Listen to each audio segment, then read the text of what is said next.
जेव्हा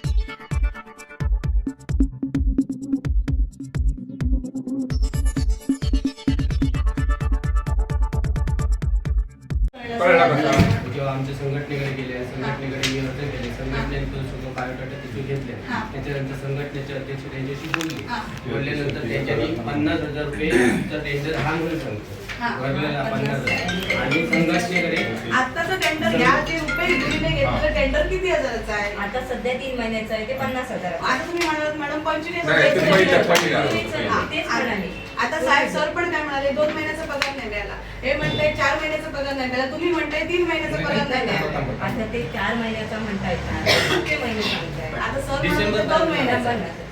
एकच मिनिट, तुम्ही 4 महिन्याचा डिसेंबर ह्या डिसेंबर महिना गेलाय का? 1-2 दिवस आहे. मग 3 महिन्याचा पगार एकतर मिळाला नाही, तुम्ही स्पष्ट म्हटलं पाहिजे होतं, बरोबर ना?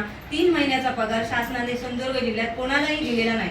जो दिलाय ते हा काल विषय झाल्यामुळे ताबडतोब अनुदान टाकलं. 26 ला अनुदान टाकल्याबरोबर 26 ला बिल जनरेट झालं. ऐका तरी मॅडम, शासनाने दिलं नाहीये ना ग्रँट, मग तुम्ही कोणाला तरी सांगितलं का हे शासनाकडे तुम्ही मागणी केली आहे? मागणी केली. आता ऐकून घ्या, 8 तास ऐकून घ्या माझं 2 मिनिट. 8 तास हा माणूस असेल, अजून कर्मचारी असतील, 8 तास मरमर काम करणार आहे, त्याला 1 रुपये मिळणार नाही. 8 तासानंतर परत त्यांनी आपल्या बायका पोरांना सांभाळण्यासाठी मजुरी करायची का? करायची का? तुम्ही एक विचार करा, मी सुद्धा एक शिक्षिका म्हणून काम करत होते, तुम्ही आज तिथे स्टाफ म्हणून काम करताय. 4 महिने तर तुम्हाला पगार मिळाला नाही, तरी बायका पोरांना खायला घालायचं काय? ही वस्तुस्थिती आहे ना. आणि 8 तास काम करून परत त्यांनी मजुरीला जायचं. कॉन्ट्रॅक्टर त्यांना 2 वेळा भेटायला आले होते. आज आम्ही कॉन्ट्रॅक्टरला बोलवलं, आज कॉन्ट्रॅक्टर का नाही आला? ऐकून 1 मिनिट. आज कॉन्ट्रॅक्टर साहेबांना काल फोन लावून सांगितलं मी 11 वाजता हजर आहे. पण सांगितलं की ते कॉन्ट्रॅक्टर काय गोरा ह्यांना माहितीच नाहीये. कॉन्ट्रॅक्टर मॅडम 2-3 वेळा कॉन्ट्रॅक्ट काढून घ्या त्याच्याकडनं, देतो ना. कॉन्ट्रॅक्ट काढून घ्या त्याच्याकडनं, आपण दुसरा कॉन्ट्रॅक्टर नेमूया. त्यांना युनिफॉर्म मिळाला पाहिजे, त्यांना आय कार्ड मिळालं पाहिजे आणि त्या कॉन्ट्रॅक्टरचं रजिस्टर असलं पाहिजे. आय कार्ड हे त्यांचं त्यांनी दिलं पाहिजे. ऐका मॅडम, तुमच्या हॉस्पिटलमध्ये काम करतोय ना सर तो, मग तुम्ही कॉन्ट्रॅक्टरला का विचारलं नाही का त्याला आय कार्ड नाहीये, का त्याला युनिफॉर्म नाहीये? याने एखाद्या पेशंटला काय दुखापत केली तर आम्ही कोणाला विचारायचं? चंदना कोण आहे तुमचा? आम्हाला माहितीये, पेशंटला माहितीये सर. मग ही तुमची पण रिस्पॉन्सिबिलिटी आहे ना की त्याला युनिफॉर्म बाबा तू का दिलं नाही? तू कॉन्ट्रॅक्ट घेतलं मान्य आहे, मग त्याला युनिफॉर्म मिळाला पाहिजे, त्याला आयडेंटिटी कार्ड मिळालं पाहिजे, त्याची मास्टरवरती सही झाली पाहिजे. ही रिस्पॉन्सिबिलिटी इथल्या प्रशासनाची आहे ना, आणि दुसरी ती व्हायला पाहिजे ना. त्याच्याकडनं कॉन्ट्रॅक्ट काढून घ्या सर तुम्ही. नक्की. आता हे बघा, मी तुमच्या माहितीसाठी हे सगळ्या ज्या कॉन्ट्रॅक्ट मध्ये अटी शक्य होते, दैनंदिन स्वच्छता होती, रुग्णालय विभाग सगळे कंत्राटदारांनी सर्व जागेची जे पाहणी करून स्वच्छतेची मासिक रक्कम नमूद करावी. नंतर दैनंदिन स्वच्छता सेवेची नियंत्रण समिती जी आहे आमची स्थापना असते, आम्ही सगळे स्वच्छता सेवा समाधानकारक असते ते एकूण एखादी असमाधानकारक असल्यास 0.5% एवढी रक्कम दंड वसूल केला जाईल. संस्थेने कंत्राटदारांनी कामाच्या दर महिन्याचे शेवटची तारखेस मूळ प्रती सादर करावे. म्हणजे कंत्राटदारांना आमच्याकडून जाणार सर्व दिवस स्वच्छता कामाचे दिवस असते. कामगाराची हजेरी पत्र आणि यादी, नाव, पत्ता, फोटो, आधार कार्ड, मोबाईलचे जे जोडण्याचे आहे आणि कार्यालय झालेले 7 दिवसाच्या करारपत्र पूर्ण केलं त्यांनी. आणि कामाची अदायगी, अनुदान, हे अनुदान उपलब्धतेनुसार म्हणजे 1-2 महिने कधी पेमेंट नाही होत अनुदान केली तर त्यानुसार त्यांना त्या कंत्राटदारांना आमच्या याच्यात त्यामुळे त्यांच्याकडून त्यांनी त्या कर्मचाऱ्यांना अशा सूचना बाबा वेळ होऊ शकेल किंवा काय. आता सप्टेंबर पर्यंतचं अनुदान आम्ही दिलेलं होतं. 2 महिन्याचा जो विषय होता ऑक्टोबर आणि नोव्हेंबर, तो मॅडम आज ट्रेझरीला गेलेला आहे, तो विषय संपलेला आहे. डिसेंबरचा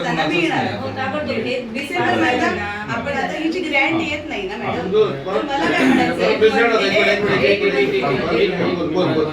मॅडम आता मला सांगा 10,000 रुपये पेमेंट होतं माझ्या बाकीच्या कामगारांना 13,000 रुपये पेमेंट आणि आता पेमेंट त्यांच्या अकाउंटला पे कसं केलं? 10,000 पेमेंट 10,000 रुपये नाही कंत्राटदार देणार, ह्याचे उत्तर आम्ही देऊ शकत नाही. 10,000 पेमेंट त्याने पूर्वी दिलं, बरोबर ना? आणि दुसरी गोष्ट ह्यांना पण तिने वारंवार फोन केले आणि सांगितलं तुमचं अकाउंट नंबर द्या म्हणून. नाही मला फोन केलाय, मला एक पण फोन आला नाही. खोटा फोन पैशासाठी अकाउंट नंबर तू देणार नाही कर्मचारी, हे मॅडम नाही काय सांगतायत? हे असं सांगतायत ना, ते कॉन्ट्रॅक्टरला आम्ही सांगितलं या म्हणून, पण सरांनी मला काय परवा फोन नाही, केला, नाही, सरांनी पण फोन मॅडम केला, त्याला त्यावेळी 3 सरांना महिने सांगितलं, पगार सर, नाहीये contact आणि जर करून एखादा करा. माणूस सांगतोय तुला मी पगार मी त्यांना टाकतो बोललो, मला सर, अकाउंट माझं नंबर बोलणं दे झालंय आणि 7 कोण देणार नाही का? त्यांनी दिले, बाकीच्यांनी दिलेला मग हेच मग म्हणतात. त्यांना नाही, नाही. ऐका, का दिले? 10,000 खाली पगार आहे दिले, ना. पैसे ऐकून त्यांना घ्या, का ऐकून घ्या. दिलंय? 10,000 पगार आहे ना हो. मग त्याला आता 13,000 रुपये कुठल्या बेसिसवर वरचे 3,000 तुम्ही वाढवून दिले त्या कॉन्ट्रॅक्टराने मी नाही कॉन्ट्रॅक्टराने यांनी काय सांगितलं तुम्ही मला- मॅडम विचारत आहे ना मग तुम्ही आता 10,000 थांबा तुम्ही ना, पगार थांबा, एवढा एक घेतला मिनिट. ना. फोन लावला सरांनी फोन लावला.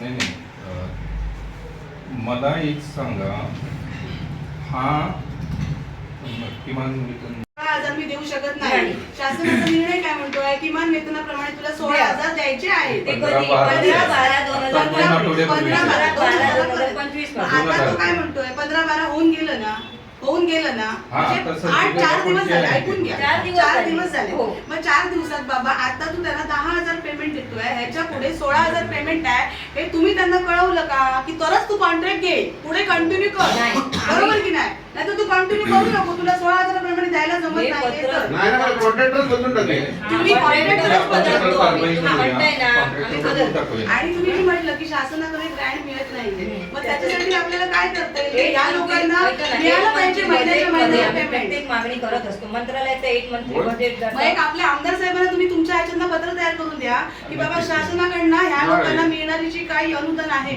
ते मिळत नाहीये, त्यामुळे आमचा कॉन्ट्रॅक्टदार सुद्धा त्यांना महिन्याच्या महिन्याला पगार देऊ शकत नाहीये. हे तुमची मागणीचा अर्ज मी स्वतः, तुम्ही पण द्यायला येऊ नका, मी स्वतः इथून येऊन देऊन आम्ही आमदार साहेबांना देतो. चालेल ना. हा तुम्ही तो तयार करून ठेवा, पण यांना महिन्याच्या महिन्याला पुढच्या महिन्यापासून महिन्यालाच पगार मिळाला पाहिजे. हो मॅडम. हा ही जबाबदारी आपली सगळ्यांची राहणार आहे. हा? आम्ही कॉन्ट्रॅक्टरनी दिलेला पेमेंट त्यांना त्याच्याकडे मग तो दोन- 10,000 आणि एक नाही सर, नगरपालिकेने जसा क्लॉज घातलाय Yes. खूप आहे, जो कॉन्ट्रॅक्टर कोणी असेल त्याचं तुम्ही ना आमच्याकडे नगरपालिकेत डिपॉझिट घेतलंय. डिपॉझिट. म्हणजे उद्या समजा कामगारांचे पैसे थकले ते त्या डिपॉझिट मधून त्यांना पैसे द्यायचे आहेत. तुम्ही का करणार? नगरपालिकेचा सुद्धा हा नगरपालिकेत सुद्धा रुपेश जरी काम करतोय. आपल्याकडे हा आता ते जुने यायचं आहे. आता हे तुमच्याकडे जसं नवीन आहे तसं आमच्याकडे पण नवीन आलंय. आता ज्या कॉन्ट्रॅक्टरने सगळे 40 कामगार ठेवले आहेत ना त्यांना किमान वेतन प्रमाणित पैसे देतो तो, पण त्यांना सांगून पैसे हे केलेले आहेत की आम्ही अमुक अमुक पेमेंट देणार, वरचं पेमेंट त्यांना बोलून त्यांच्याशी करार करून घेतलाय त्याने. त्याच्यानंतर त्याने डिपॉझिट घेतलंय नगरपालिकेने त्यांचं की 10 लाख 5 लाख काय असतील ते, म्हणजे ज्यावेळी पगार होत नाही किंवा एखाद्या कॉन्ट्रॅक्टर बसून जात असेल तर त्या पेमेंट बसून त्या लोकांचे पगार घालायचे. असे कॉन्ट्रॅक्टर असं तुम्ही एक लॉक घालून घ्या त्याच्यात, तुम्ही तुमच्या याच्यात कोणी असू दे कॉन्ट्रॅक्टर. मी समजा उद्या भरलं तर माझ्याकडनं तुम्ही 5 लाख रुपये 10 रुपये काय जे आहे ना ते भरायचं आहे, त्याच्या नंतरच तुम्ही कॉन्ट्रॅक्ट त्याला द्यायचं आहे. तर हे खाली आम्ही पैसे सोडले तरी त्यात कर्मचारी निदान जो आहे सगळं त्यांनी तरी मला किंवा पाटील सरांना तरी इथे कधीतरी बोलायला पाहिजे. केलं असतं कधीतरी सांगितलं असतं काय असं बोलणार ऑफिशियलच नाही, नाही. नाही ऑफिशियल तुझी चुकी आहे. मग एक दिवशी नाही मला माहिती आहे. मी केलं कॉन्ट्रॅक्ट मला माहिती आहे ना. मी विचारायला गेलो काय मला काय विचारायला नको तू आधी 10 आता सांग. आता एक विषय विलोम सांगते. आता ह्याचा 16,000चा दिला त्या नगरपालिकेत पण असा दिला. आता पहिल्यांदा जो कॉन्ट्रॅक्टर होतो ना त्या कॉन्ट्रॅक्टराक सुद्धा ना बाकीचे सगळे खर्च असतं. त्या 45,000 नाही तो त्याला 15-16,000 रुपये पगार देऊ शकणार. तीन काम काहीतरी एक विषय तरी नाही. आता काय विचारले प्रश्न तू राहताना त्याला विचारलं का मग पगार त्याच्यामध्ये काही काही हे नाही विचारू तू विचारू का होतं ना. नाही ह्या सगळं मान्य असा, पण मी जर कॉन्ट्रॅक्ट घेत असं तर माझ्याकडे माझी कॅपॅसिटी विना आता एक्स्ट्रा ह्या- 10,000 पण घालूची लागली मॅडम, तर आता नवीन याच्यामध्ये या सगळ्या